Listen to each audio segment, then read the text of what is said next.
Perfecto. Bueno, buenos días a todas y todas las personas que nos acompañan el día de ahora en nuestra quinta conferencia del ciclo que hemos denominado el derecho privado y procesal y su relación con las nuevas o aplicación con las nuevas tecnologías. A partir de ahí, pues decirles y agradecerles y les damos la más cordial bienvenida a todas las personas que nos acompañan, debido a que sin ustedes este tipo de actividad pues realmente no tendría razón de ser si no es por que se conectan a esta hora y nos acompañan. Así que de parte del Consejo Nacional de la Judicatura, del Pleno del Consejo Nacional de la Judicatura, de la Escuela de Capacitación Judicial, les agradecemos su asistencia, sobre todo que ya son las 9:03 según mi reloj, y ya tenemos 140 personas conectadas, tenemos un bastante buen número, y nosotros sabemos que es una actividad bastante importante en el sentido de que esta conferencia vamos a analizar la regulación de las tecnologías de la información y la comunicación en la Ley de Procedimientos Administrativos. Recuerdo que allá por el 2018, 2019, esto de la LPA era bastante discutido, bastante como que al principio como que costó un poco que ingresara en nuestro ordenamiento jurídico, pero poco a poco se fue creando y para mí la LPA o la Ley de Procedimientos Administrativos marca un hito histórico realmente en la administración pública salvadoreña. Por lo tanto, este día tenemos a uno de los profesionales, pues, que mayor trayectoria tiene y más autorizados para hablar de esta actividad, como lo es el doctor Ricardo Mena Guerra, a quien antes de cederle la palabra voy a leer un poco de su currículum para que lo conozcan y sepan que la persona que ahora nos va a exponer algunas ideas de la temática tiene suficiente experticia para hablar al respecto. El doctor Mena Guerra es doctor en Derecho y máster en la investigación jurídica de la Universidad Autónoma de Barcelona. Posee un posgrado iberoamericano, un postdoctorado, perdón, iberoamericano en nuevos retos de la gobernanza pública de la Universidad de Salamanca. Cuenta con una acreditación de estudios superiores en Derecho Administrativo de la Universidad Autónoma de Barcelona y es licenciado en Ciencias Jurídicas de la Universidad Dr. José Matías Delgado. Ha escrito varias obras y artículos sobre temáticas del derecho administrativo, destacando el libro El valor y la función de la jurisprudencia en derecho administrativo, que de hecho hace poco acaba de lanzar un libro nuevo respecto a la temática. Tiene más de 25 años de dedicarse a la práctica y a la docencia del derecho administrativo y fue ganador de los certámenes de investigación jurídica de la Comisión Coordinadora del Sector Justicia con los ensayos Particularidades y matizaciones de los principios del derecho administrativo sancionador y una aproximación al uso de las TIC en la LPA. Entonces, esta conferencia va a tener como objetivo primario analizar la manera en que se aplican las tecnologías de la información y comunicación en la Ley de Procedimientos Administrativos desde un enfoque teórico práctico. Así que sin más, pues, dilación, voy a ceder la palabra al doctor Mena Guerra. Por las personas que no me conocen también, soy Alcide Guandique, soy el coordinador especializado en Derecho Privado y Procesal. Y la dinámica es la siguiente: si tienen alguna pregunta, comentario, la pueden hacer por medio del chat. Ahí yo lo voy a estar sistematizando, leyendo, porque a veces se repiten las preguntas o son preguntas que no tienen nada que ver con la actividad, pero vamos a tratar de que si no tienen que ver con la actividad, dárselos a algunas personas o a otros compañeros cuando tengan los webinarios al respecto. Así que, pues, pueden hacerlo por este medio y doctor, como eso de las 10:30, 10:40, cortamos la actividad, la exposición para proceder a las preguntas y respuestas. Sin más dilación, pues, doctor, bienvenido a esta que es su casa de la Escuela de Capacitación Judicial del Consejo Nacional de la Judicatura. Muchas gracias, doctor Guandique. Buenos días a todas las colegas y a todos los colegas también que están conectados en esta mañana. Quiero agradecerle especialmente a usted por la invitación, también al señor presidente y a los concejales del Consejo Nacional de la Judicatura por tomarme en cuenta en esta actividad y hablar de el tema de derecho administrativo en general que tanto me encanta y me apasiona. Así que espero llenar las expectativas de las personas que nos acompañan y han hecho el esfuerzo de conectarse. Realmente, pues, yo los felicito y les agradezco infinitamente que inviertan este tiempo en escucharme. Bueno, sin más, vamos a empezar el tema de la regulación de las tecnologías de la información y de las comunicaciones identificadas como TIC en la Ley de Procedimientos Administrativos que nosotros como abogados conocemos como LPA. Así que en adelante me voy a referir a ellos como la TIC, las TIC y la LPA. Permítanme hacer una breve introducción al tema y establecer algunos antecedentes, la definición y el rol de las TIC en lo que ahora conocemos como la nueva normalidad. Hablar de la tecnología de la información y en general del uso de la tecnología en nuestro medio y en general en la humanidad, se suele hacer la siguiente reflexión que yo les voy a exponer. Se dice que a finales del siglo pasado, el siglo XX, y en lo que transcurre del siglo XXI, el progreso científico y tecnológico de la humanidad ha avanzado a pasos tan agigantados como nunca se había visto en la historia de la humanidad. Y precisamente dentro de esos grandes avances que han habido en las últimas décadas, tiene una especial posición las tecnologías de la información y de las comunicaciones que se han puesto a disposición de toda la ciudadanía, de todas las personas. Y no cabe duda que dentro de este tema hay que decir que a partir de la década de los 90, en el cual se populariza el Internet, todas estas tecnologías de la información y el Internet mismo ha llegado a formar parte de la cultura de toda la sociedad moderna. Incluso se dice que ahora los niños ya nacen con un teléfono inteligente en la mano. Pero esto no siempre ha sido así y hay poco, a veces se suele meditar en el aspecto siguiente. Y es que los medios de transporte y comunicación de los abuelos de la generación X, y esto de la generación X, precisamente el que habla es una identificado como lo que se les conoce como la generación X, que somos los padres de los millennials y los que descendemos de los identificados como baby boomer. Bueno, los abuelos o mis abuelos en la época de ellos, por ejemplo, los medios de transporte que utilizaban eran similares a las carrozas de caballo que transportaban a los faraones en el antiguo Egipto. Y eso relativamente en el tiempo de la historia acaba de ser. Eso acaba de acontecer. Precisamente estoy hablando de mis abuelos como parte de la generación X.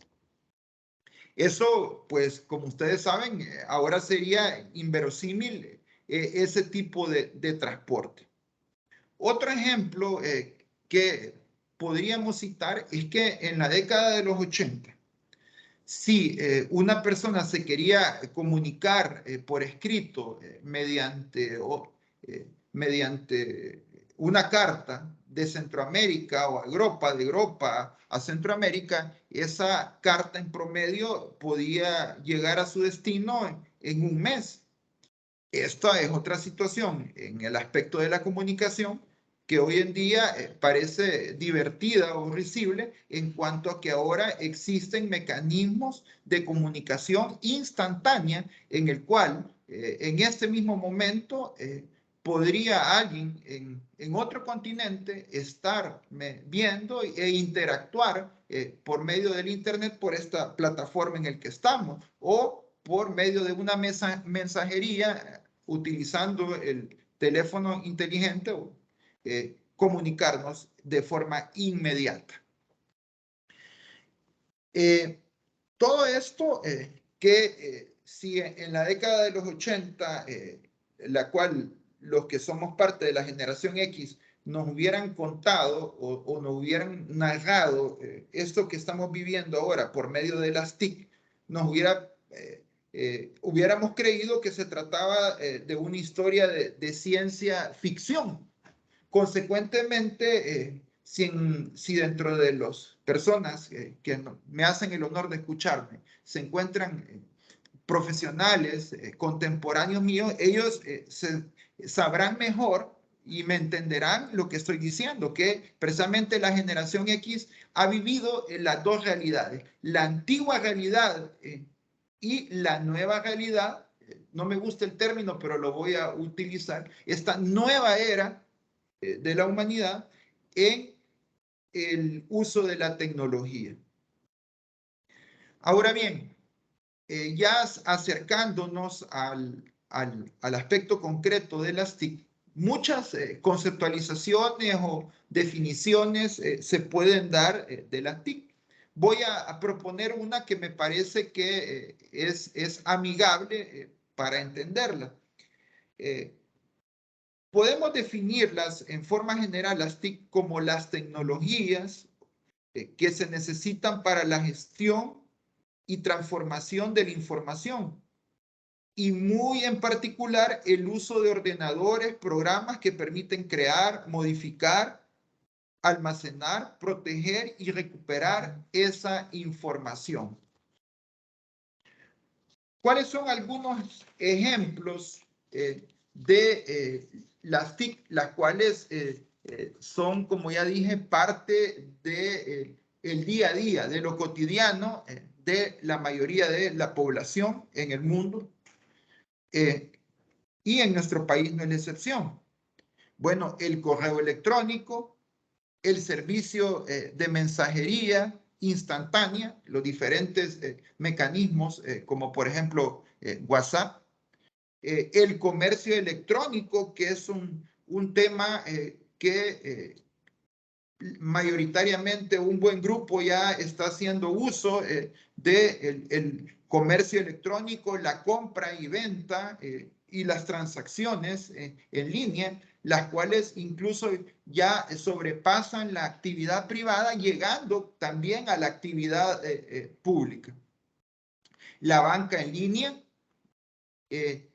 los mecanismos de búsqueda en Internet como Google, Yahoo, Bing, los noticieros digitales, las redes sociales, el identificado como gobierno electrónico, que en un momento me voy a referir precisamente al aspecto o definición de lo que es el gobierno electrónico. Bueno, siguiendo con esta introducción, me parece interesante mencionar que allá por el 2012, muchos nos asombramos y digo, me incluyo, cuando se supo la noticia que en Inglaterra un juez había autorizado el emplazamiento judicial en un proceso mercantil a un demandado por medio del uso de una red social, por medio del Facebook, en cuanto a que el juez estableció que por regla general las notificaciones debían de ser escritas y personales. Sin embargo, él señaló que en algunas situaciones excepcionales en el cual los mecanismos tradicionales fracasaban, se podían utilizar medios no convencionales como las redes sociales para realizar un emplazamiento, y validó el emplazamiento por medio de Facebook.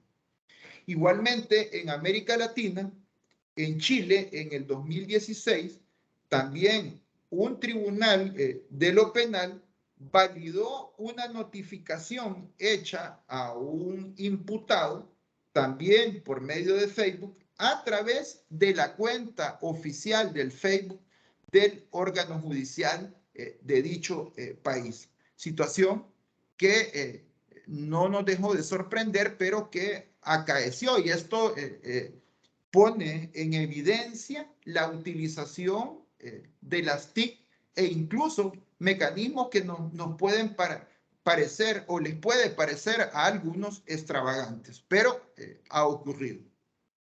En el caso de El Salvador, en el 2018, también como dato interesante que quiero poner sobre la mesa, la Sala de lo Contencioso Administrativo de nuestro país, en una sentencia de apelación, admitió la posibilidad que un bloqueo en la red social Twitter institucional de un funcionario podría constituir una especie de vía de hecho impugnable ante los tribunales contenciosos administrativos y estableció en apariencia que dicho bloqueo pudiera vulnerar el derecho al acceso a la información pública.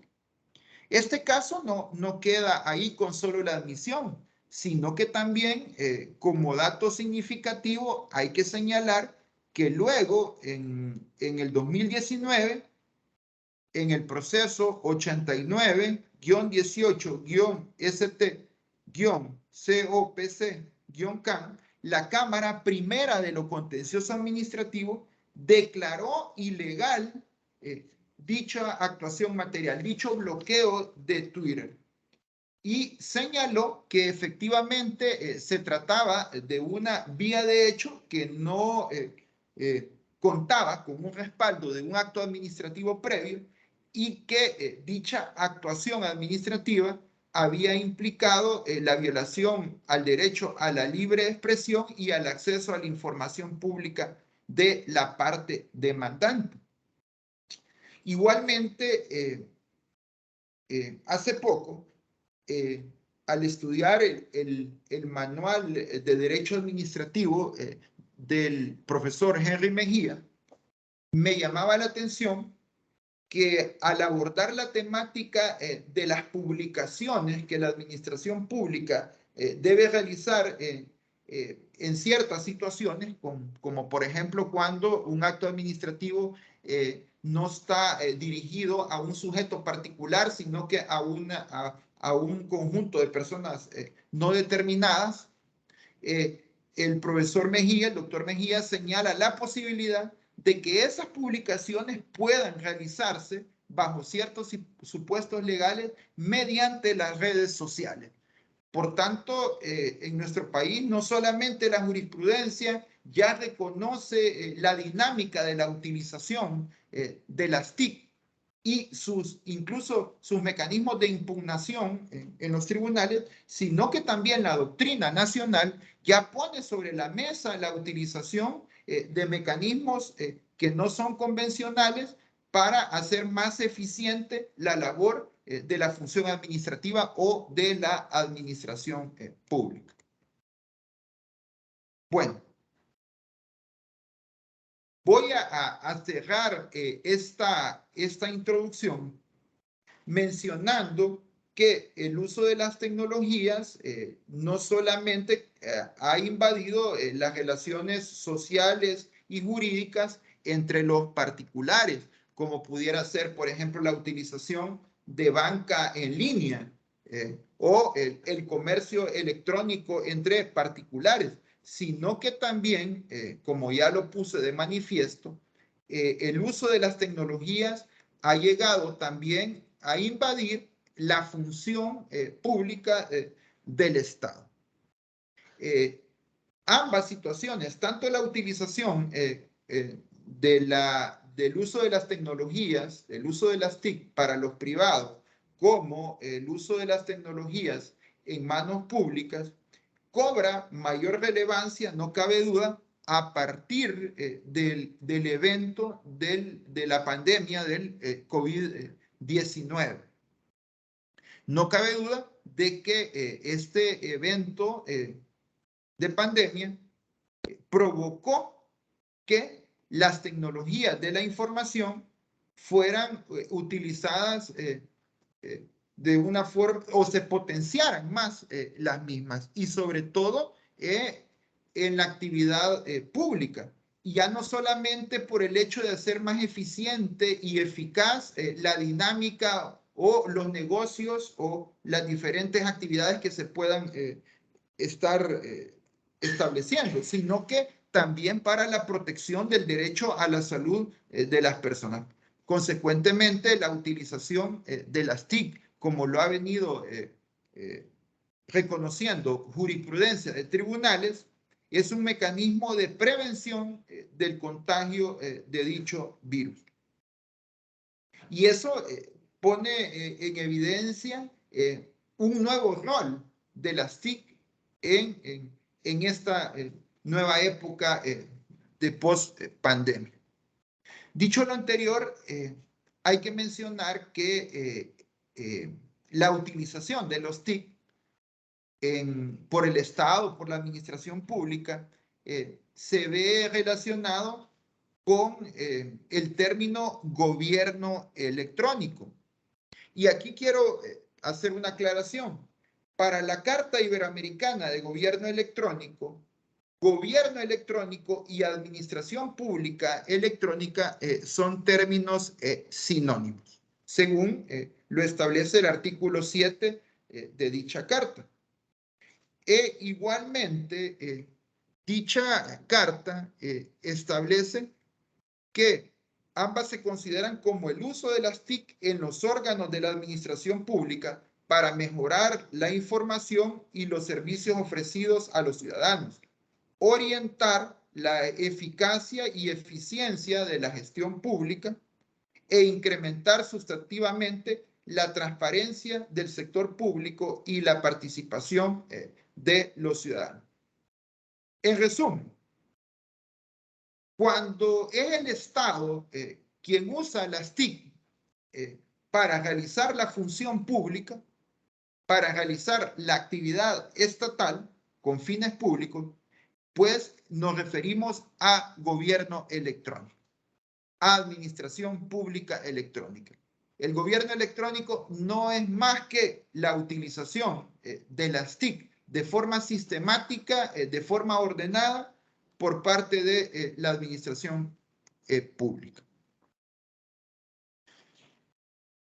Obviamente, cuando hablamos del Estado y sobre todo de la administración pública, hay un principio que es fundamental y elemental, y esto es el principio de legalidad, que siempre va a ser la columna vertebral o la base de cualquier discusión o reflexión alrededor de la administración pública, en cuanto que la administración pública no tiene más facultades que las que establece la ley. Consecuentemente, el uso de las TIC debe de estar regulado y orientado y limitado por el derecho. Y eso nos lleva precisamente a cómo ha venido siendo la regulación de las TIC en El Salvador.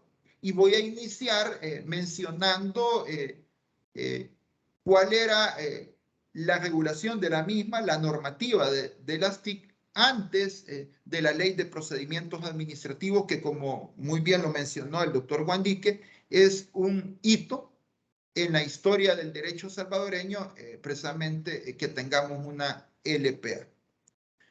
Bueno, previo a la vigencia de la LPA, que fue en el 2019, previo a ella, nosotros en nuestro país, de forma incipiente, ya teníamos noticias de la utilización de las TIC por instituciones de la administración pública.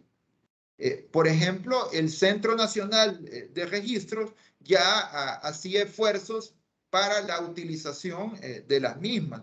Igualmente, el Ministerio de Hacienda, concretamente en cuanto a las declaraciones tributarias en línea y formularios en línea.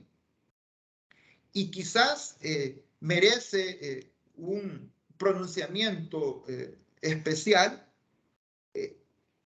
el rol o más bien la función que hacía para potenciar las TIC el Instituto de Acceso a la Información Pública, el cual fue pionero en el uso de las TIC en El Salvador. Fue el instituto el primero que empezó a establecer comunicación por medio de medios tecnológicos entre la administración pública y la ciudadanía interesada en acceso a la información pública.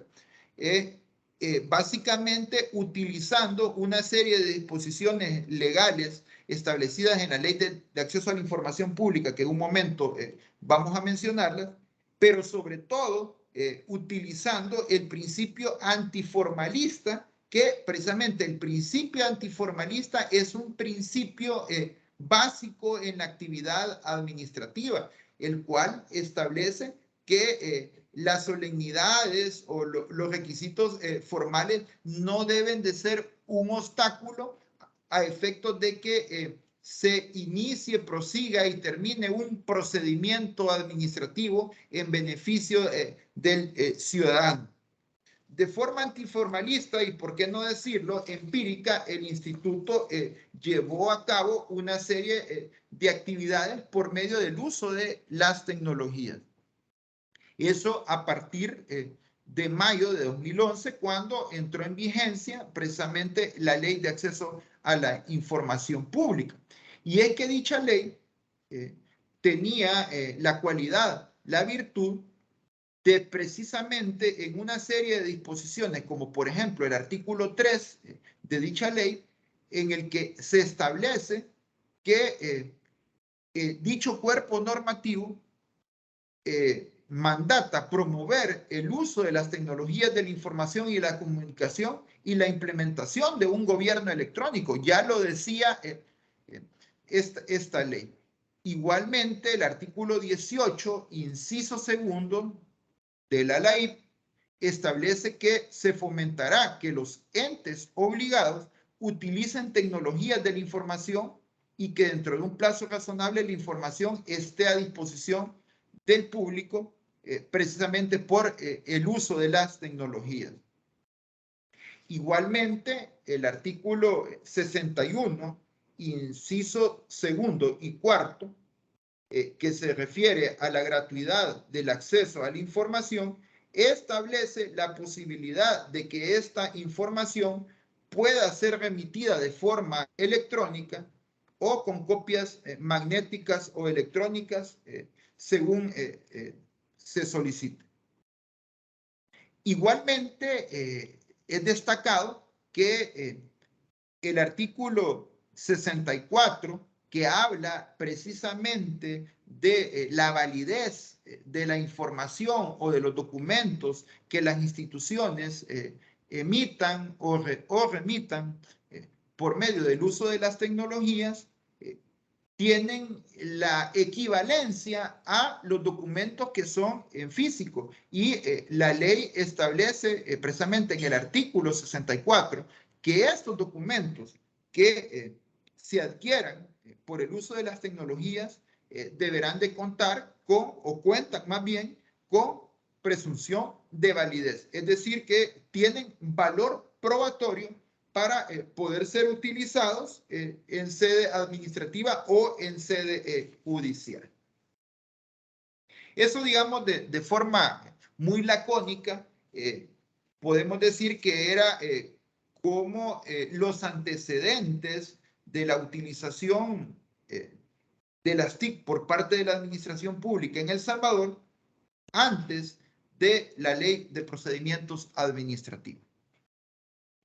Dicho lo anterior, pues llegamos al siguiente subtema, que precisamente son las formas de regulación o normativa de las TIC en la LPA.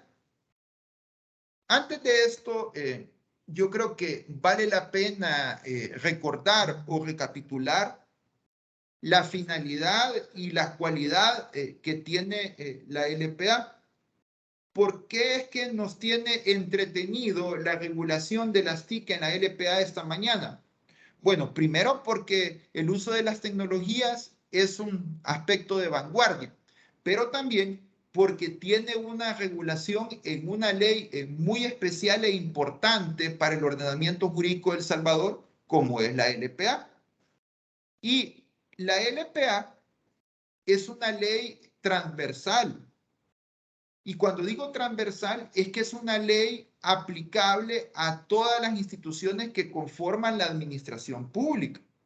Consecuentemente, la regulación de la Ley de Procedimientos Administrativos no solamente es aplicable a una institución del Estado, sino que a todas las instituciones del Estado cuando realizan función administrativa, como el mismo artículo 2 de la LPA lo establece.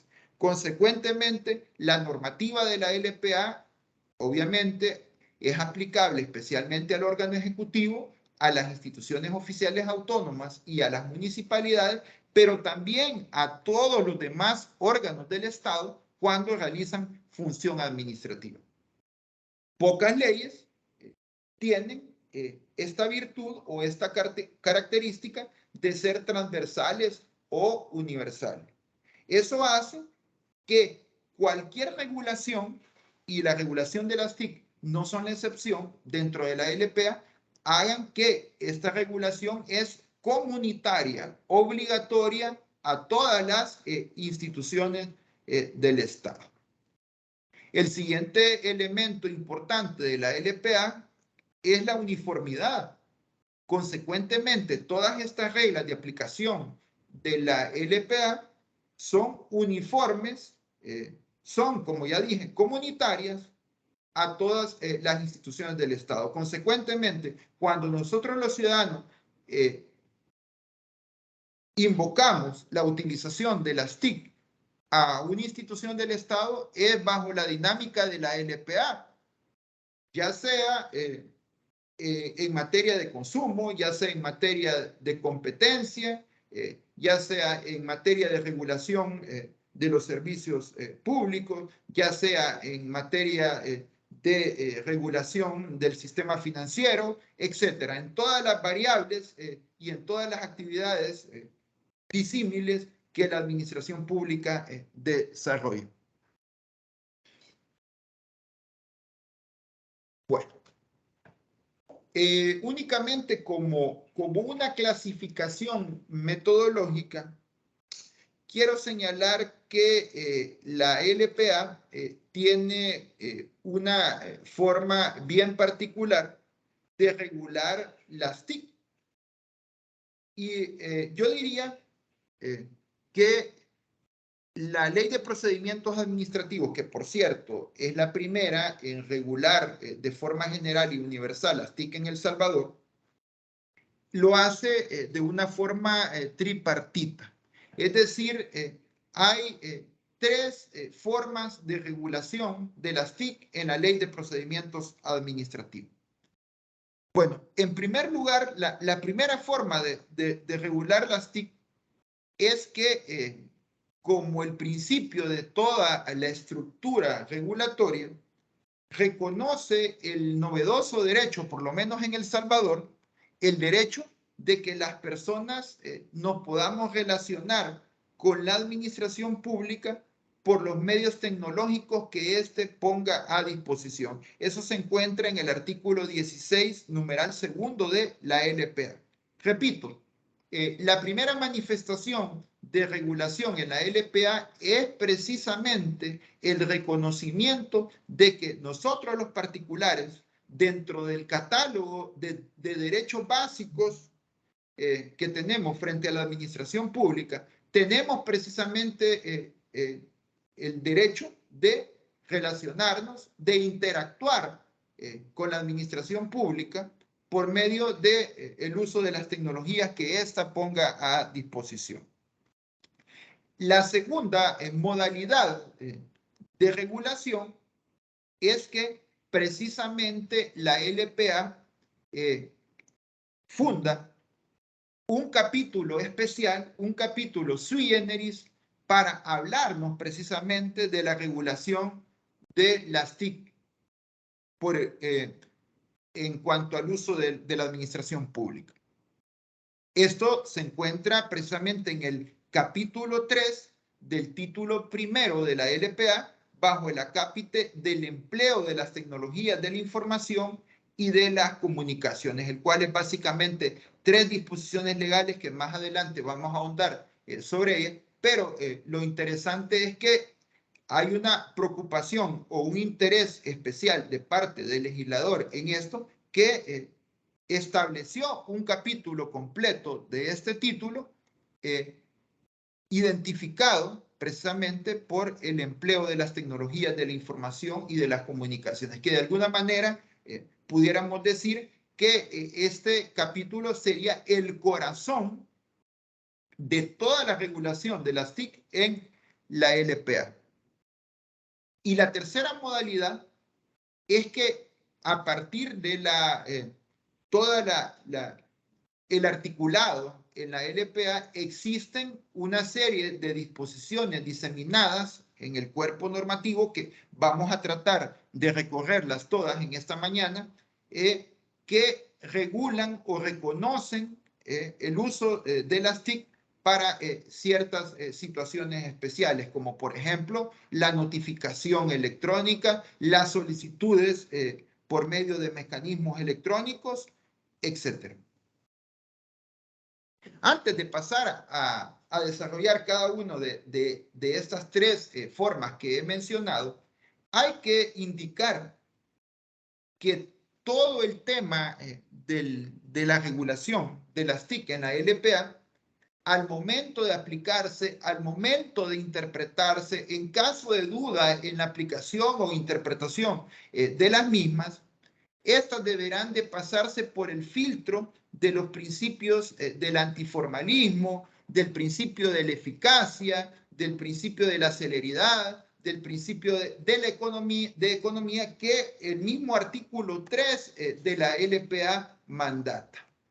La doctrina reconoce precisamente al hablar de la utilización de las tecnologías por parte de la administración que éstas se fundamentan en una serie de principios del derecho administrativo, principios que gratamente ahora nosotros tenemos sistematizados en el artículo 3 de la LPA.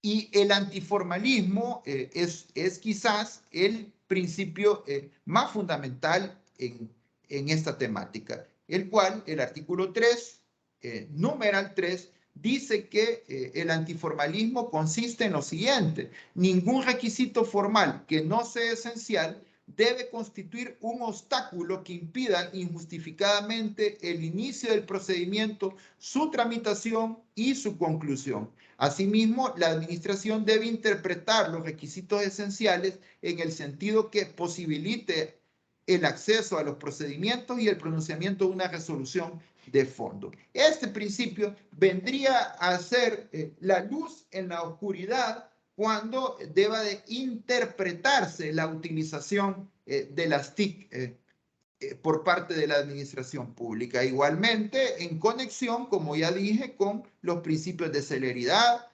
economía, etc. Bueno, continuemos. Veamos la primera modalidad de regulación de las TIC en la LPA. Y esto es el novedoso derecho a relacionarse con la administración pública por los medios tecnológicos que ésta ponga a disposición. Este derecho también es reconocido por la Carta Iberoamericana de Derechos y Deberes del Ciudadano en relación con la administración pública. Y de alguna manera pudiéramos decir que nuestra LPA retoma o recoge este derecho en una inspiración, por lo menos latina, precisamente de la Carta Iberoamericana de Derechos y Deberes del Ciudadano en relación con la administración pública.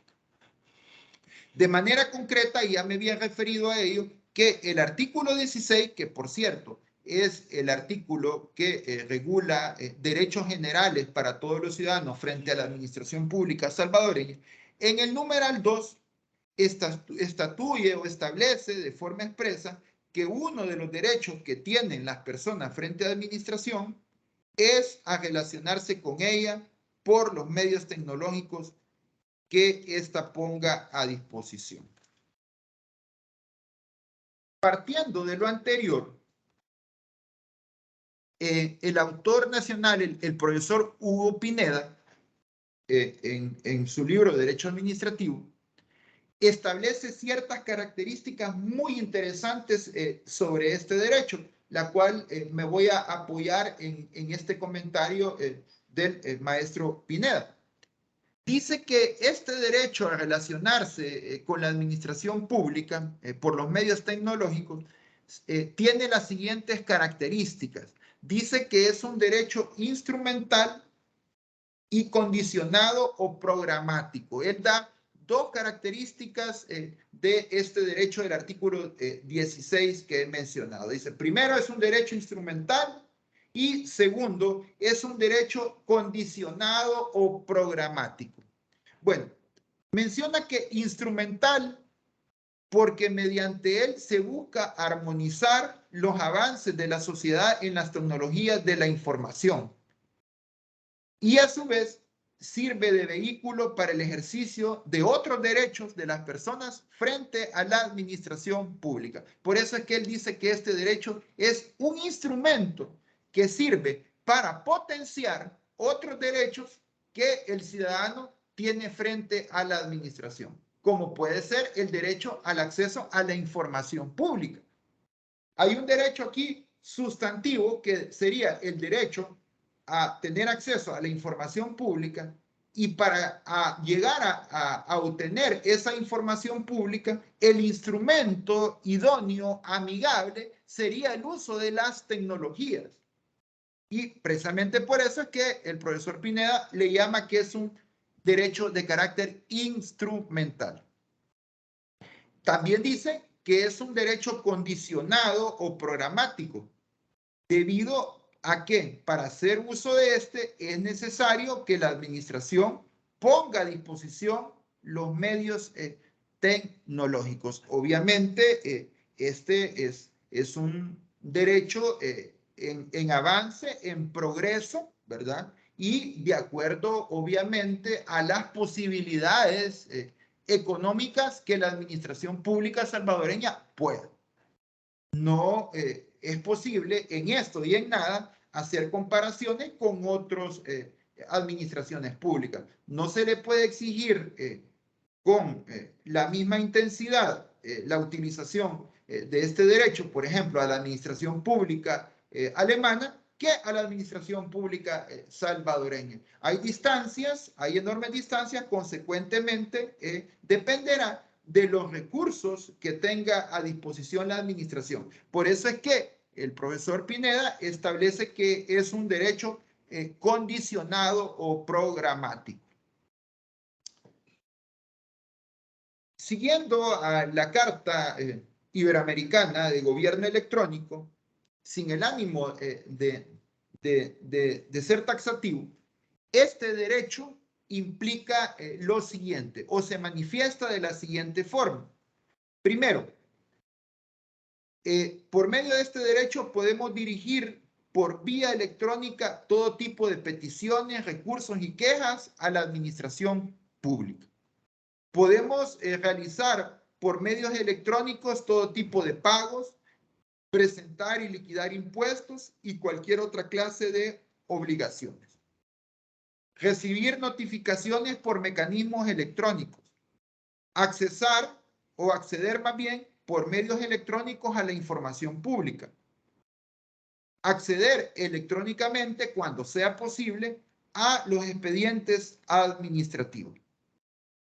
Todas estas manifestaciones del derecho a relacionarnos con la administración pública por los medios electrónicos son objeto de disposiciones por parte de la Ley de Procedimientos Administrativos, como más adelante lo vamos a ver. Bueno, con esto con esto he tratado de desarrollar de forma sucinta este derecho a relacionarse con la administración pública por los medios tecnológicos y que constituye el primer elemento normativo en esta temática por parte de la LPA. Segunda modalidad o segundo aspecto normativo de las TIC.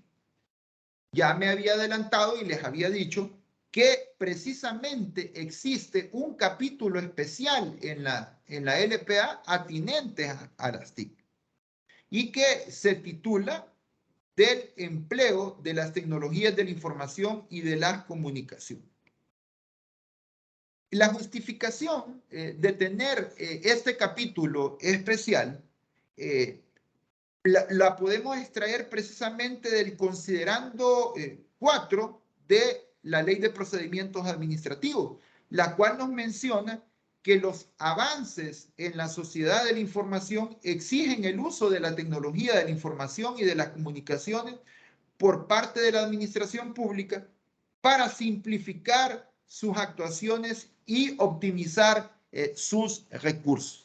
Consecuentemente, en el considerando 4, tenemos precisamente una justificación por lo cual el legislador se encuentra preocupado y construye un capítulo completo del uso de las TIC por parte de la administración pública, con la finalidad, como lo dice el considerando, de simplificar y optimizar los recursos de la administración pública.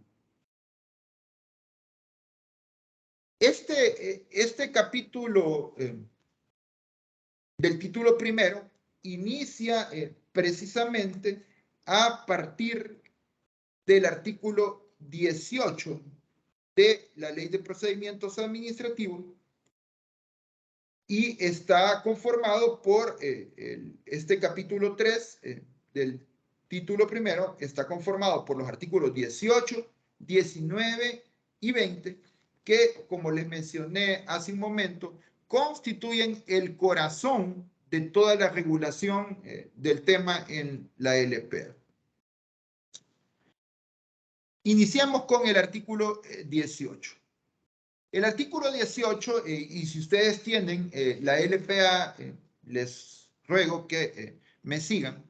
El artículo 18, bajo el acápite uso de los medios tecnológicos, nos enuncia que el uso de las tecnologías de la información y de las comunicaciones podrá ser empleado en las diferentes manifestaciones del procedimiento administrativo, como en trámites, en las llamadas diligencias, citatorios, notificaciones o requerimientos que la administración haga. Consecuentemente, lo que hace es mencionar que precisamente durante la instrucción o el seguimiento de un procedimiento administrativo, como lo es el procedimiento común, durante todas las actuaciones que se realicen, se podrá utilizar el uso de las tecnologías, como por ejemplo citar a una persona por un medio tecnológico, notificar a un interesado por medio de la tecnología.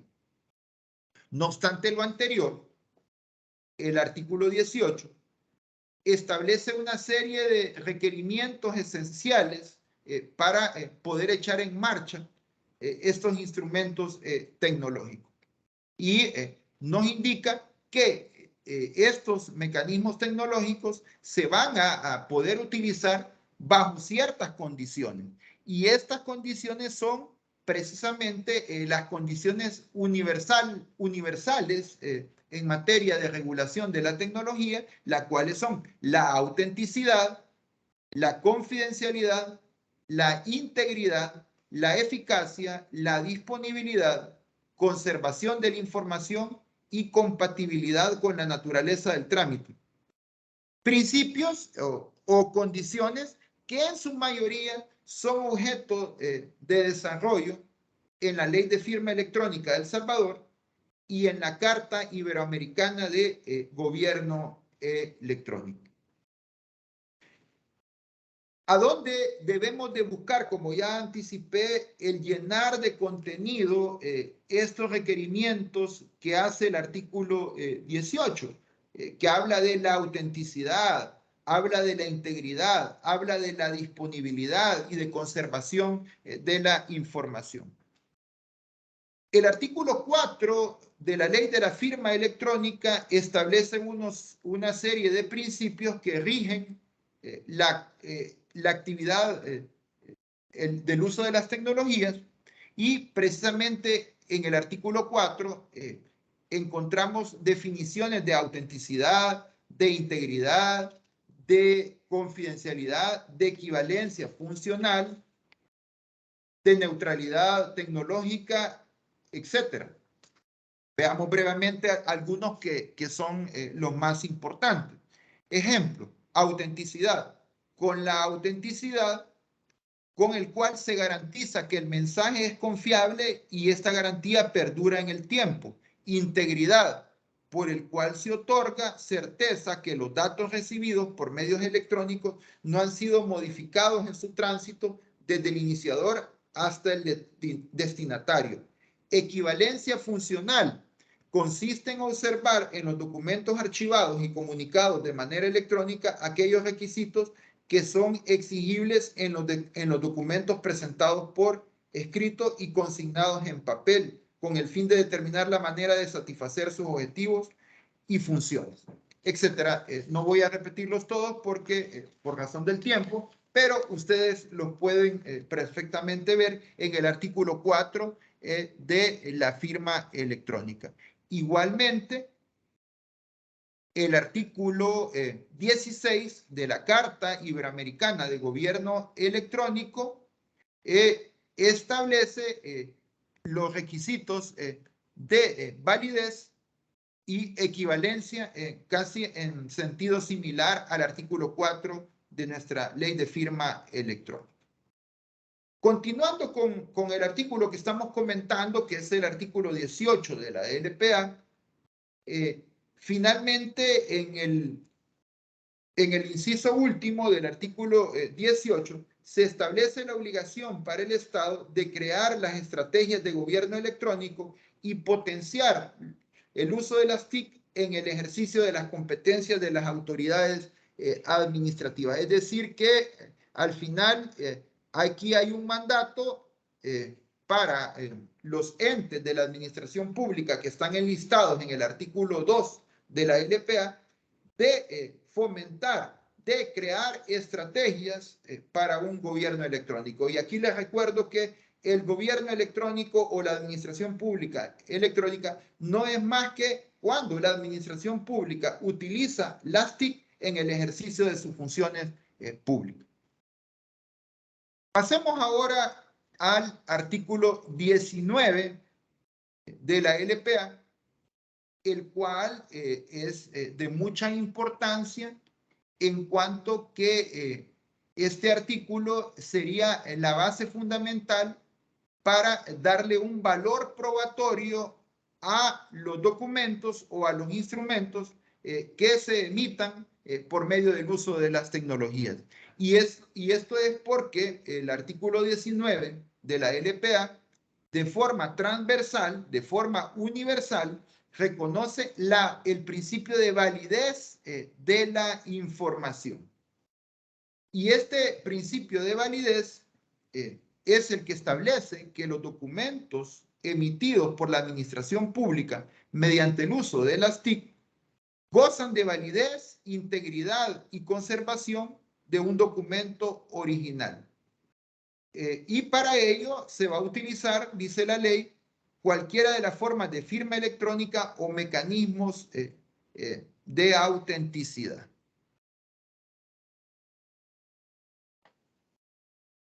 Igualmente hay que señalar que este artículo 19 está en conexión con el artículo 16 de la Carta Iberoamericana de Gobierno Electrónico, que establece como criterios de la administración pública precisamente la equivalencia de los documentos electrónicos con los documentos en papel. En cuanto a los mecanismos de validez, como se ha mencionado, puede utilizarse cualquiera de las formas de firma electrónica, las cuales la firma electrónica puede dividirse en firma electrónica certificada y firma electrónica simple. Estos conceptos de firma electrónica simple y firma electrónica certificada, obviamente, son objeto de conceptualización por parte del artículo 3 de la Ley de Firma Electrónica. Muchos de los conceptos, o la mayoría de los conceptos que vamos a encontrar en estas disposiciones, tenemos que llevarlos a la Ley de Firma Electrónica para que lo llene de contenido.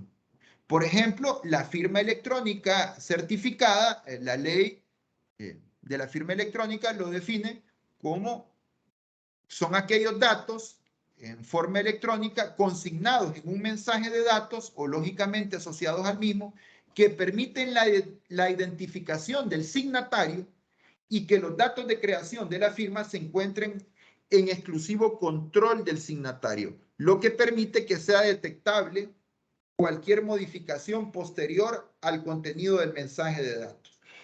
Esto también hay que señalarlo que la firma electrónica requiere la participación de un proveedor de servicios electrónicos que no son más que instituciones o personas jurídicas acreditadas por el Estado para poder otorgar el servicio de otorgar una firma electrónica a las personas que participan en actividades de tipo del uso de las tecnologías.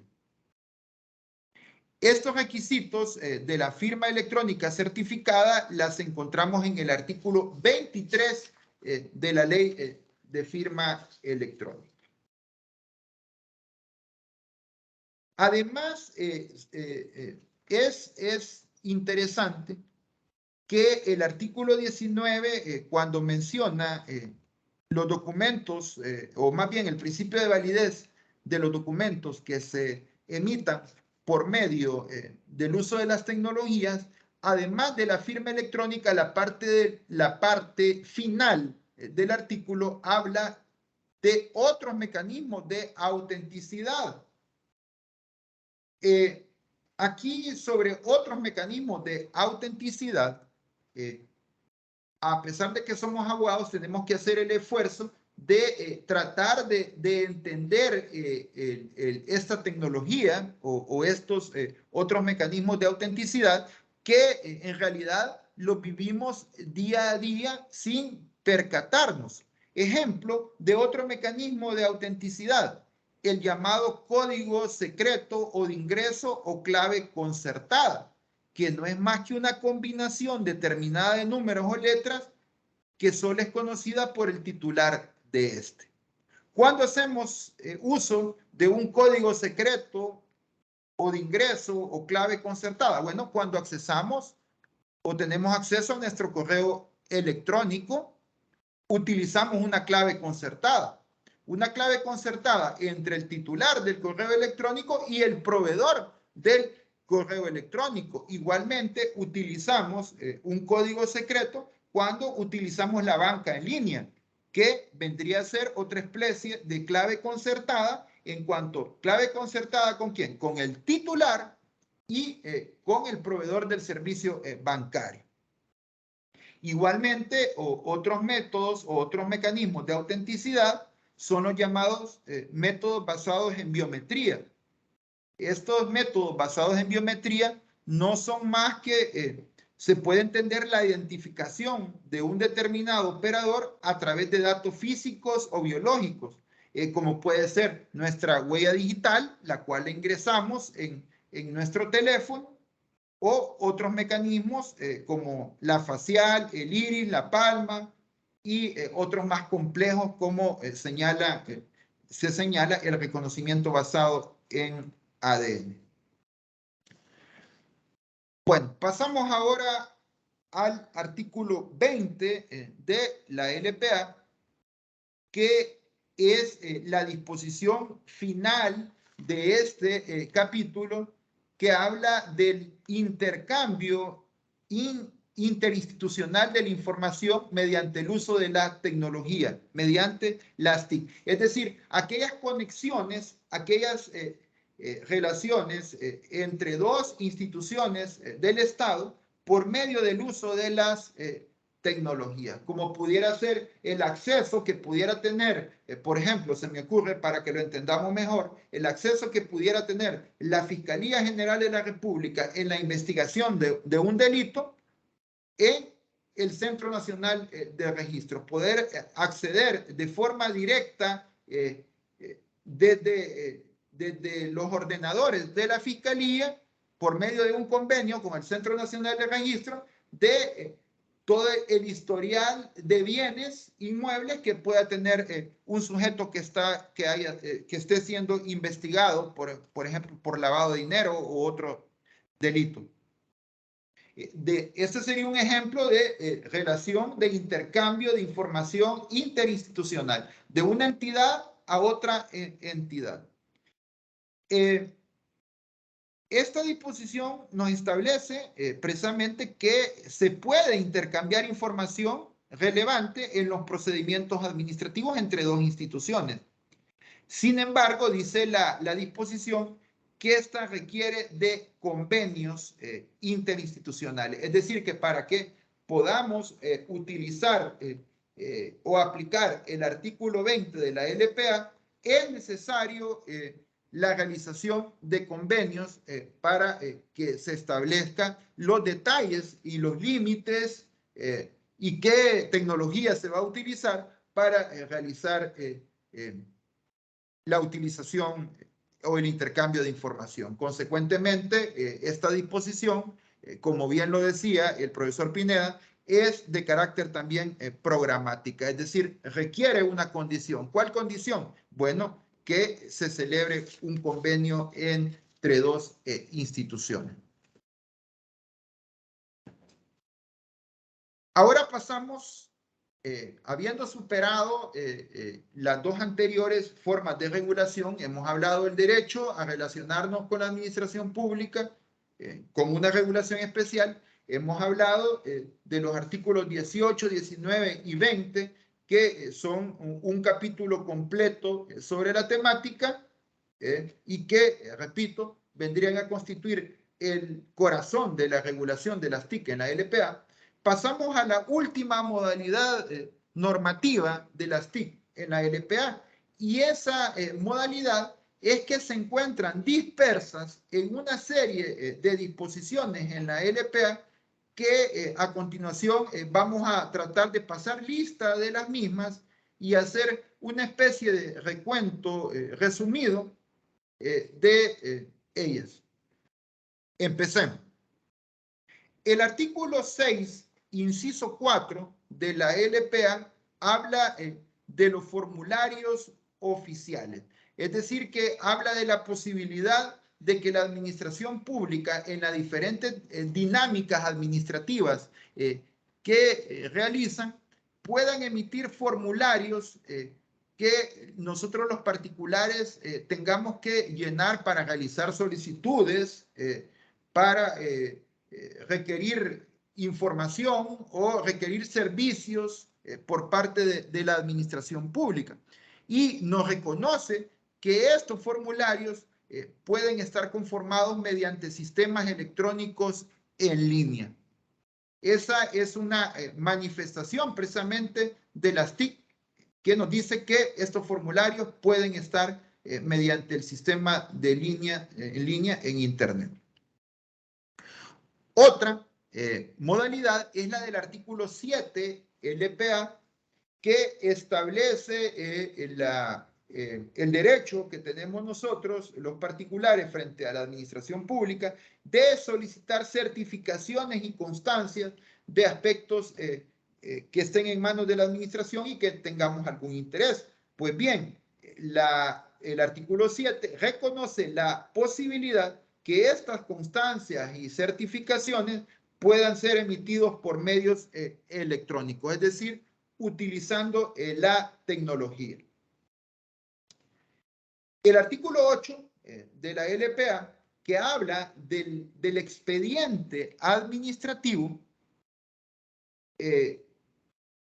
hace el reconocimiento importante, y yo creo que es un reconocimiento novedoso, que el expediente administrativo pueda tener más bien una copia electrónica, un soporte electrónico del mismo, el cual, dice el artículo 8, debe ser fiel a su original y deberá de estar al alcance de consulta por parte del interesado. Además dice que este soporte electrónico podrá ser utilizado en caso de extravío, destrucción o inutilización del original. El legislador, obviamente, por las razones que he dado, ha dicho que la implementación del expediente en soporte electrónico debe ser gradual conforme a los planes de implementación de las TIC que pueda o esté al alcance de la administración pública salvadoreña. Sigamos avanzando. El artículo 9 de la LPA, que establece de forma general la posibilidad de que existan ventanillas únicas por parte de la administración pública, es decir, que existan acuerdos o convenios entre algunas administraciones públicas o una sola administración pública que tenga varias subdivisiones, y en estas ventanillas únicas se puedan concentrar las solicitudes y que estas solicitudes pues, puedan ser después dirigidas a las instituciones que correspondan. Bueno, dentro del tema del artículo 9 de la ventanilla única, reconoce que las ventanillas únicas podrán establecerse mediante el uso de las tecnologías. Es decir, que en un esfuerzo de interpretación del artículo 9, particularmente creo que estas ventanillas únicas no necesariamente deban de ser ventanillas únicas físicas, sino que existe la posibilidad de que existan ventanillas únicas virtuales, o bien, habiendo ventanillas únicas físicas, que exista una interacción con dichas ventanillas únicas utilizando el medio de las tecnologías. Consecuentemente, veo yo en dos vías el uso de las tecnologías para las ventanillas únicas. Repito, la primera, que exista una ventanilla única virtual, y segundo, que habiendo una ventanilla física, los mecanismos de comunicación con esta sean por el uso de la tecnología. Igualmente, el artículo 73 de la LPA, que habla de las peticiones que la administración, que los particulares hagamos a la administración pública, puede hacerse también por el uso de las tecnologías.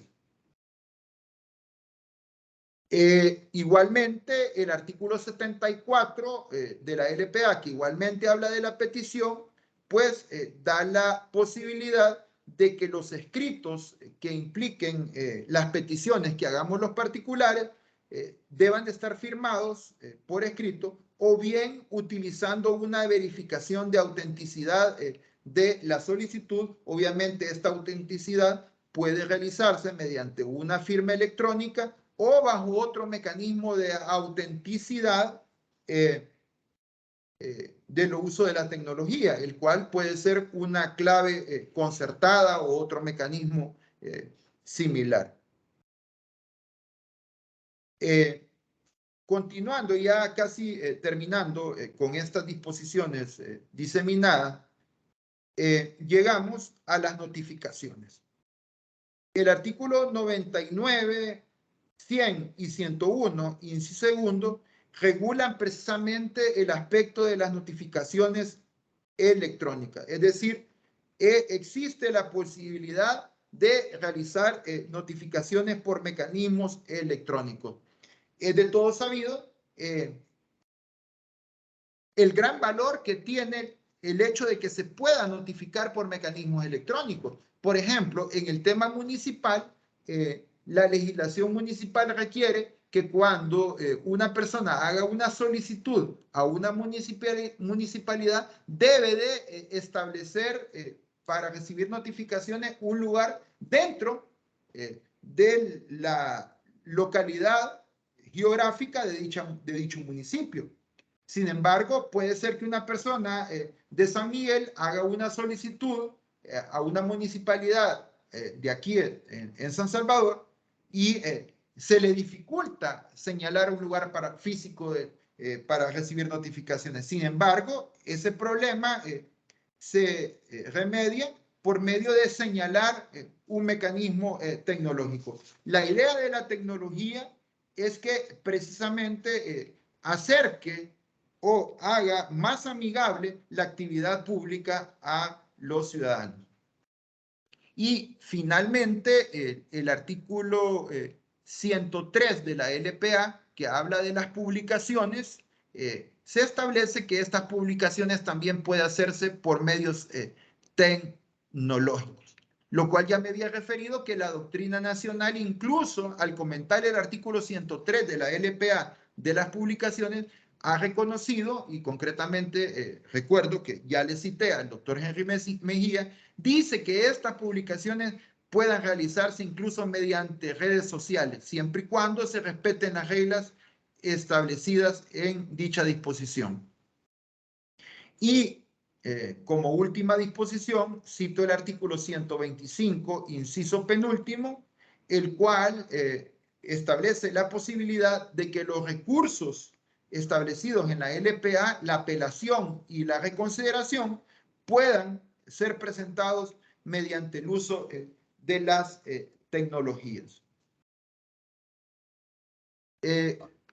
Con esto termino el recorrido de disposiciones que menciona la LPA en cuanto al tema de las TIC. Y finalmente, permítanme hacer algunas conclusiones en el tema antes de pasar a las preguntas. Primero, una de las dimensiones del derecho a la buena administración es precisamente el derecho que tenemos los ciudadanos a relacionarnos por los usos tecnológicos que la administración ponga a nuestra disposición. Segundo, a partir de la LPA encontramos una normativa transversal y universal que regula el gobierno electrónico. Todo esto amparado en los principios de antiformalismo, eficiencia y celeridad y economía. Todo en beneficio de las personas e incluso de la misma administración pública. Tercero, a criterio de su servidor, en esta época de pandemia del COVID-19, ha quedado confirmado que es necesario implementar el uso de la tecnología, de las comunicaciones y de la información en los procedimientos legales. Consecuentemente, debemos derribar esos formalismos burocráticos excesivos que se empecinan por el uso del papel y la presencia física en las diligencias y audiencias. Cuarto, el uso de la tecnología, como por ejemplo las audiencias virtuales y el expediente electrónico, ya no solo tiene su fundamento en el derecho a la buena administración, sino también en el derecho a la salud. El uso de las TIC en el procedimiento administrativo cuenta con normas básicas transversales a partir de la vigencia de la LPA en febrero del 2019, lo cual ya es una ventaja para los órganos que realizan función administrativa. Sexto, sin duda que el uso de la tecnología en muchos casos implica la inversión de recursos económicos de grandes dimensiones para el Estado. Consecuentemente, me parece que es razonable que desde este punto de vista su implementación sea gradual y razonable. Y séptimo, es necesario, me parece, que los artículos 18, 19 y 20 que conforman un capítulo especial sobre la regulación de las tecnologías cuenten con un desarrollo reglamentario que se extienda y que amplíe y ayude a facilitar la aplicación de las TIC por parte de la administración pública. Aquí termino mi exposición y doctor Guandique, me quedo a disposición de ustedes. Perfecto, doctor Mena.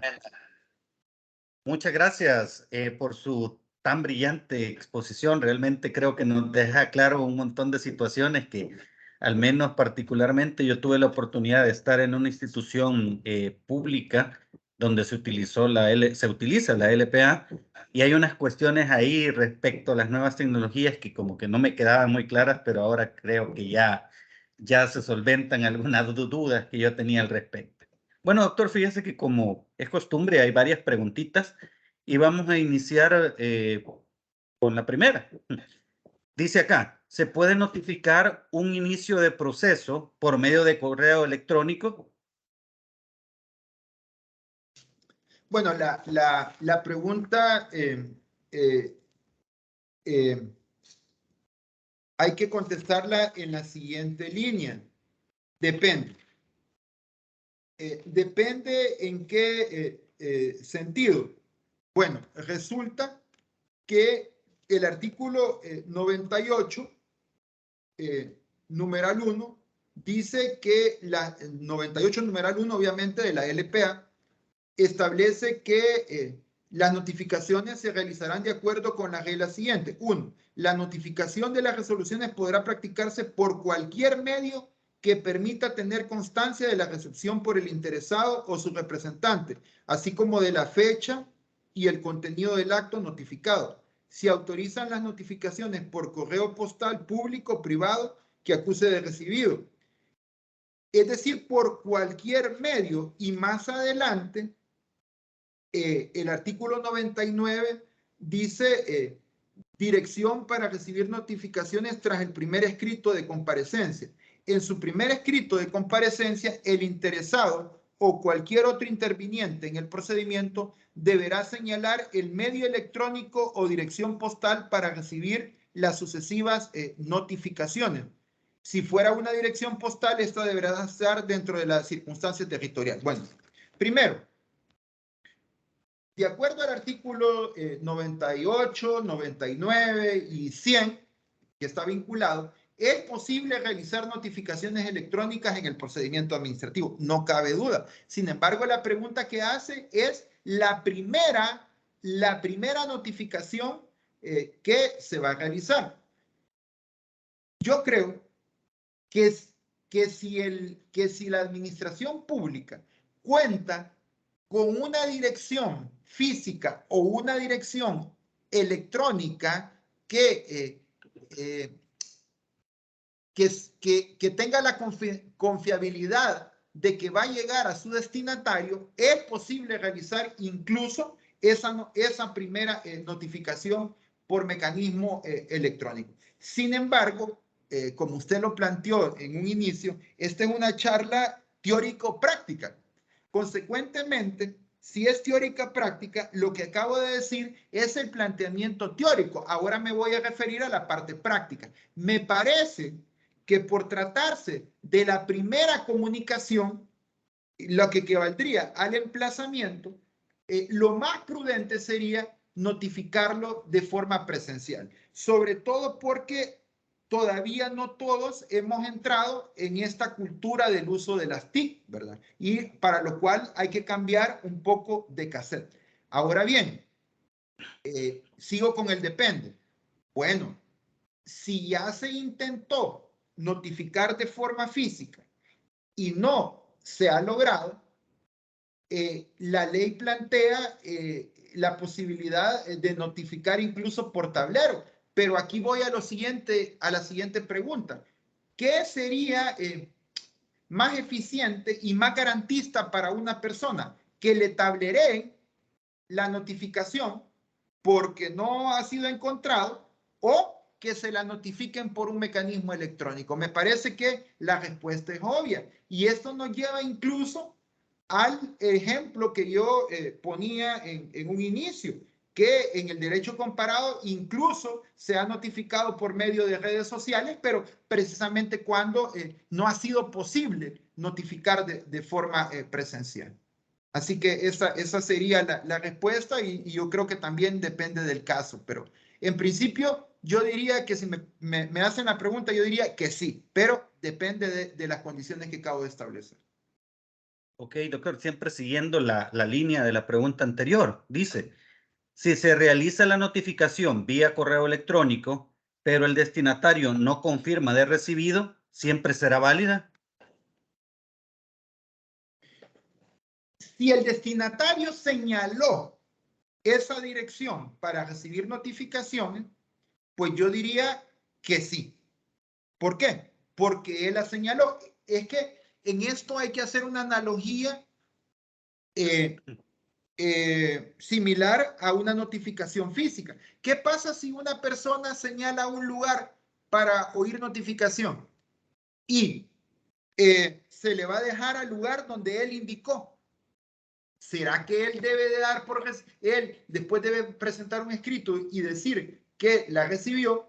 No necesariamente, porque, por ejemplo, si no hay nadie en el lugar, ¿verdad? Ya hay un protocolo para que el notificador haga la notificación, no obstante que no se encuentra. Igualmente, si él señaló la dirección, pues voluntariamente él ha aceptado la dinámica de la comunicación electrónica. Y yo diría que si él la señaló, no es necesario que la dé por recibido. Aunque, de nuevo, vamos a lo teórico práctico. Lo más conveniente es que sí la dé por recibido. Y aquí voy al ejemplo de una entidad pionera en esta área, el Instituto de Acceso a la Información Pública.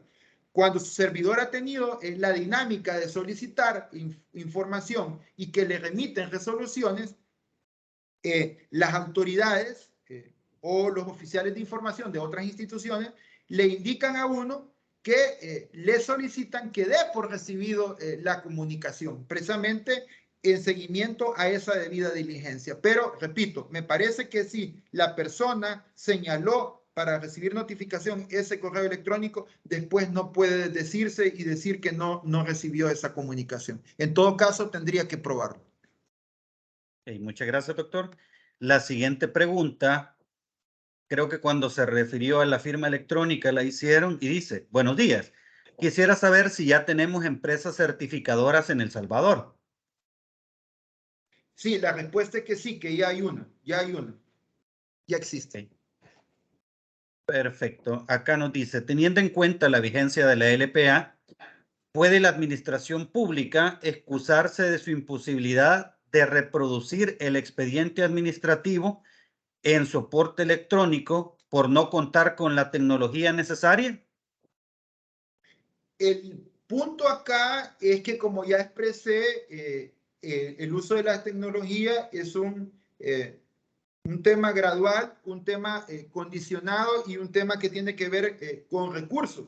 Entonces, a nadie se le puede exigir más de lo que puede dar. En ese sentido, debemos de ser prudentes en cuanto a que si la institución o, por ejemplo, imagínense una municipalidad con recursos, con pocos recursos, no se les puede exigir que tenga expediente electrónico. Tiene otras, digamos, otras prioridades como satisfacer servicios públicos básicos de la colectividad. Consecuentemente, en esto debemos de ser razonables. Ahora bien, si la institución, no obstante tener recursos, no lo hace, ese es otro tema diferente.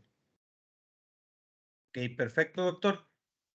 Por acá dice, ¿puede iniciarse un proceso sancionatorio por incumplimiento de contrato, la CAP, RELACAP, con la remisión del expediente electrónico y con la solicitud realizada por correo electrónico de la dirección jurídica con la que cuenta una institución pública?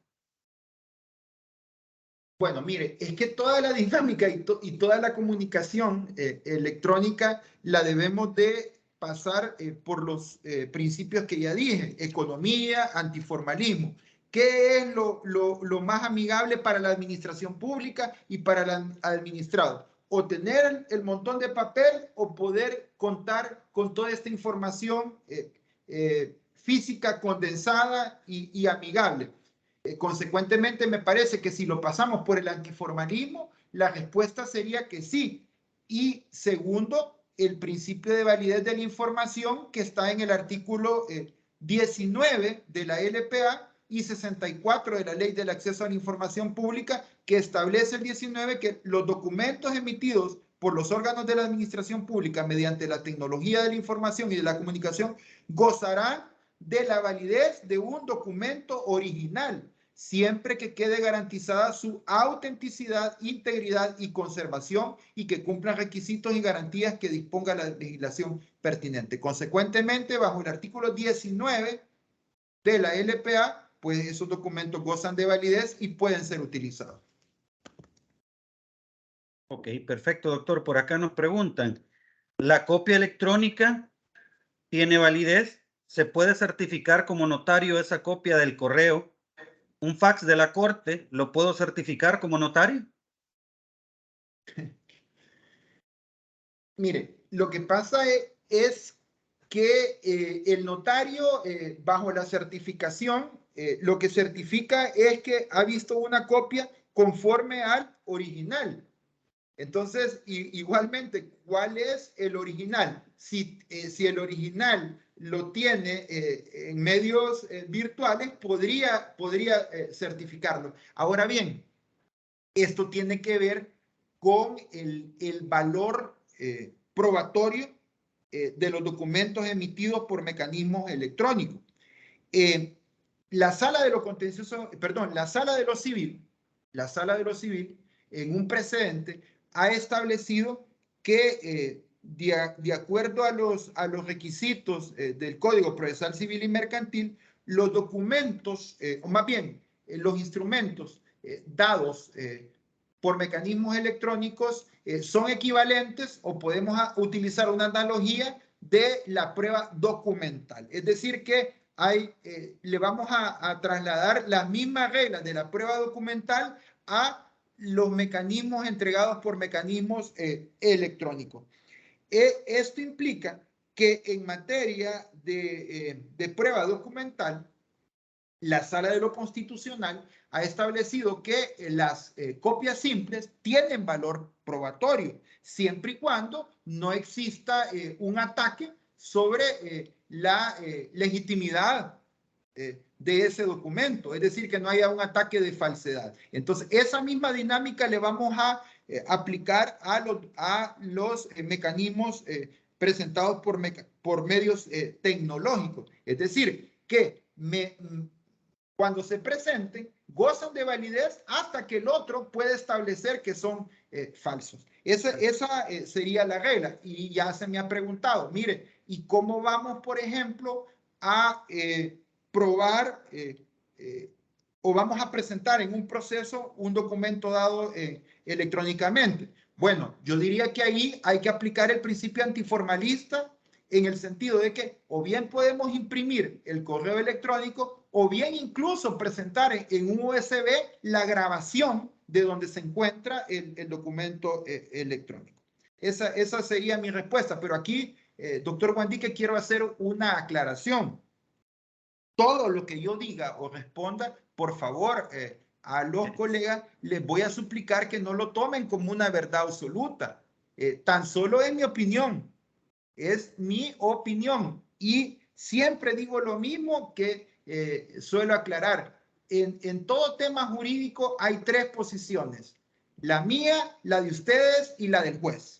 Y la que vale es la del juez. Así que si alguien que tenga o sepa de algún precedente jurisprudencial que confirme o contradiga lo que yo diga, por favor hágale caso siempre al juez, ¿verdad? Gracias, doctor. De hecho, una aclaración bien necesaria. Claro. Acá nos preguntan, ¿qué puede hacer la administración pública cuando un ciudadano, al utilizar los medios tecnológicos, invoca sus derechos, pero lo hace con expresiones inadecuadas? Pero, ¿y esa pregunta tiene algo que ver con la tecnología? Creería yo de que cuando, por ejemplo, en alguna red social lo ponen, por ejemplo, en Twitter y se expresan de manera errónea que si lo pueden bloquear o algo por el estilo. Ah, ok. Bueno, es que yo creo que esto, y de nuevo, hay que utilizar las mismas reglas de los métodos convencionales o en papel. Nosotros no podemos hacer peticiones a la administración pública de forma decorosa.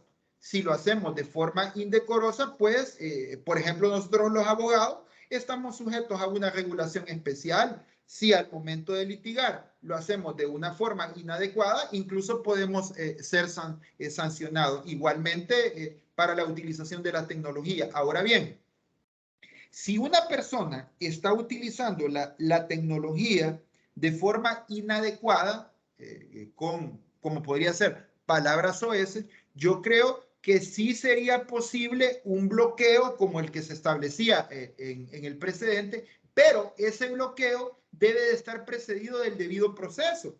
En el caso que señalé como precedente, existió un bloqueo en una red social, Twitter, pero esta actuación material no fue precedida de un acto administrativo. Esto nos indica que efectivamente podría existir un bloqueo, pero deberá de ser precedido de una resolución y ser precedido, me parece, del derecho de audiencia. Y una vez establecido eso, proceder al bloqueo.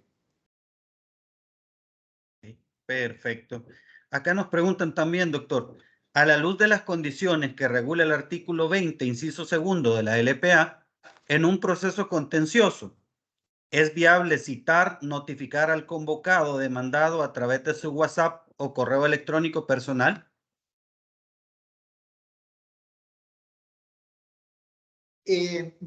Partamos por el tema de los abogados. Ya existe un sistema de notificación electrónica establecido por la Corte, el cual es oficial. Consecuentemente, para nosotros los abogados, el mecanismo idóneo de notificación en un proceso, cuando estamos hablando de los litigantes, es decir, de los abogados, debe ser mediante ese mecanismo de notificación institucional. Ahora bien, bajo los precedentes que hemos citado del derecho comparado, yo pienso que en cualquier proceso judicial que se quiera notificar a una persona y que se agoten los mecanismos tradicionales y si es sobre todo una persona evasiva a la notificación, yo creo que sí sería posible las notificaciones no convencionales como las que hace el compañero que hace la pregunta. Pero me parece que debe de acreditarse dentro del proceso que se han intentado todas las notificaciones tradicionales y que no han sido posibles realizarlas, sobre todo, cito el ejemplo, del persona evasiva. Consecuentemente, se procede a una notificación no tradicional e incluso sumarla con el tablero. Es decir, que además de notificar por medio de este mecanismo, tablerearla. Perfecto, doctor. Acá nos preguntan también, ¿qué opinión merece la confidencialidad en cuanto al intercambio interinstitucional en relación a documentos de suma importancia? ¿Qué limitantes o alcances tiene esa temática a la hora de usar las nuevas tecnologías? Totalmente. De hecho, el mismo artículo 20 que establece el intercambio entre dos instituciones, en el inciso primero, al final, deja ir una frase, dice, respetando las limitaciones legales. Es decir, que esto puede ser sujeto a que datos personales no puedan ser proporcionados. Otra limitante, información confidencial, por ejemplo, no pueda ser proporcionada. Al final debe de respetarse la ley de acceso a la información pública. Ahora bien, dependerá también de qué área estamos hablando, porque si estamos hablando de la investigación del delito, se derrumban estos ejemplos que acabo de citar, porque precisamente está habilitado la Fiscalía a derrumbar cualquier secreto. Pero si estamos hablando de la dinámica meramente administrativa, creo yo que sí hay que respetar esas limitaciones legales. Ok, por acá nos dicen, tomando en consideración que la ley establece que en toda demanda debe agregarse los legajos de copia que correspondan y considerando que el volumen de los anexos son bastante grandes, ¿es válido presentarlos por medio de USB? Esto va a depender del criterio del juez. Yo puedo dar mi posición. A mí me parece que sí, sería posible. Me parece que sí sería posible. Ahora bien, el problema sería la confrontación con el original, ¿verdad?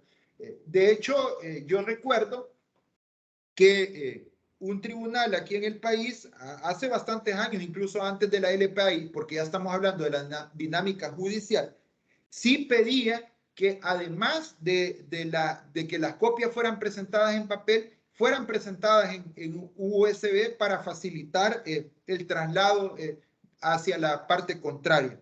Así que la respuesta sería, depende del criterio del juez. Pero a mí me parece que sí es viable. Ok, perfecto. Acá nos preguntan, pues no tiene que ver con la cuestión de las nuevas tecnologías, pero nos decían que si existe una base constitucional de la Ley de Procedimientos Administrativos, algún artículo que tenga como base la creación de la LPA.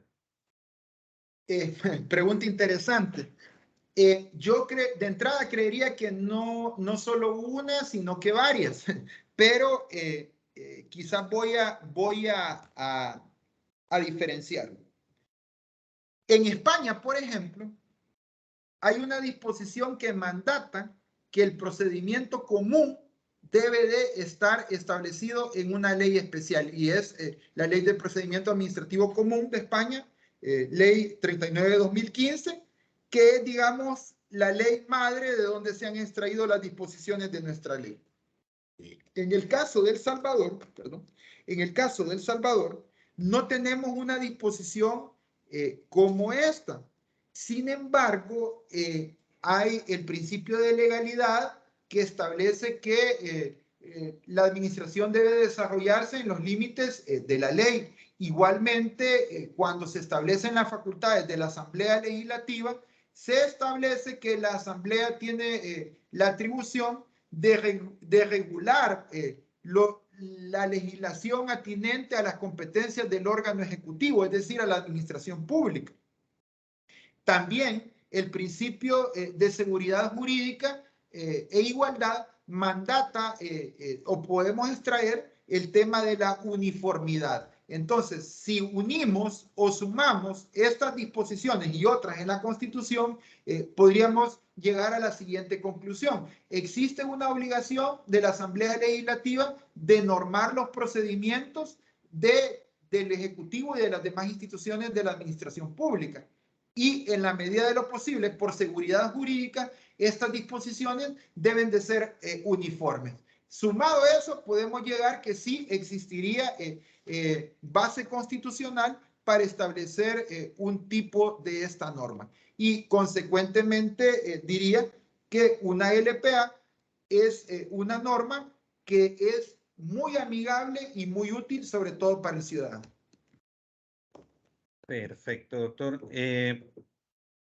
Pues acá nos hacen un comentario que creo que es viable mencionarlo. Una señora juez, que de hecho es capacitadora de la escuela, nos dice, hoy en día se puede notificar por medio del sistema de notificación electrónica de la Corte Suprema de Justicia, con solo saber el nombre de los abogados y los secretarios notificadores. No es necesario que tengamos DUI o una cuenta, con solo su nombre y se busca si está inscrito. Es beneplácito el notificarle por este medio. Sí, Sí, sí. exacto. Igualmente, lo que señalaba, que para nosotros los abogados ya existe un sistema oficial. Bueno, los que estamos afuera no conocemos que sí los jueces tienen acceso a ese mecanismo. La señora jueza ya nos ilustra y nos revela que sí ellos tienen esa información y qué bien, me alegra mucho. Ok, perfecto. Bueno, sin antes agradecerle, doctor, por su magnífica ponencia, por la respuesta tan puntual a cada una de las preguntas que nos hacen los participantes. Y pues por aquí nos están preguntando que Sí, estará disponible en el canal oficial de YouTube. Sí, la ponencia va a estar disponible, creería yo que a partir de lunes, pero recuerden de que a veces podemos tener algunos retrasos, pero ustedes colocan ahí Videoteca CNJ y ahí están todos los videos de esta conferencia y de los que se han dado a través de la historia. Los que necesiten la presentación del doctor, me pueden escribir al correo, ahí se los estoy escribiendo por medio del chat para que a vuelta de correo lo podemos hacer. Y pues sin más, agradecerle a las más de 370 personas que se hicieron presentes a esta conferencia. Realmente vuelvo, insisto, que sin su presencia, estas actividades no tendrían razón de ser. Y a nombre del Pleno del Consejo Nacional de la Judicatura, de la escuela, de su escuela de capacitación judicial, les agradecemos pues su presencia, participación y sobre todo comentarios. Así que, doctor, también agradecerle por su tiempo desde que lo contacté ya hace un par de meses. Gracias por siempre estar a disposición de la escuela. Ahora en esta área de derecho privado y procesal, que ahí nos fuimos por la LPA, por lo procesal. Así que, sin más, doctor, agradecerles, felicitarlo, de hecho, por su nuevo libro respecto a derecho administrativo, está muy interesante. Y pues, no sé si quisiera dar algunas preguntas, algunas palabras de cierre, doctor, para nuestra actividad. Sí, muchas gracias, doctor Guandique. En primer lugar, agradecerle a cada uno de los participantes. Yo celebro mucho su esfuerzo y para mí, créanme que me siento muy privilegiado que los colegas me tomen en consideración para escucharme y poder, digamos, dar mis opiniones y que son mis meras opiniones, las cuales no son de ninguna manera verdad absoluta. Y ya que mencionó mi libro, yo, si me permite hacer un breve anuncio, quisiera invitar a los participantes a que me acompañen a la presentación oficial de mi último libro, titulado Derecho Administrativo Salvadoreño, el cual se va a celebrar el próximo jueves 23 de febrero a las 5 p.m. en la librería de la UCA, ubicada en el Centro Comercial Las Cascadas, Plaza Soho. Repito, en la librería de la UCA, que está ubicada en el Centro Comercial Las Cascadas, el jueves 23 a las 5 p.m. Va a ser un gusto contar con la presencia de ustedes y poderlos saludar personalmente. Bendiciones a todos. Muchas gracias, doctor. Muchas gracias a todas las personas que se hicieron presentes. Y pues el próximo viernes 24, siempre a la misma hora y por este medio, vamos a tener una ponencia que es sobre el derecho de propiedad intelectual, los mecanismos de protección de la propiedad intelectual en El Salvador y a nivel internacional. Vamos a tener la presencia de una ponente bastante autorizada en la materia y pues vamos a poder tener esta misma dinámica. Así que muchas gracias, doctor. Muchas gracias a las personas que nos acompañaron y pues estamos en contacto desde la Escuela de Capacitación Judicial. Cuídense mucho, feliz tarde, feliz día y feliz fin de semana desde ya. Cuídense.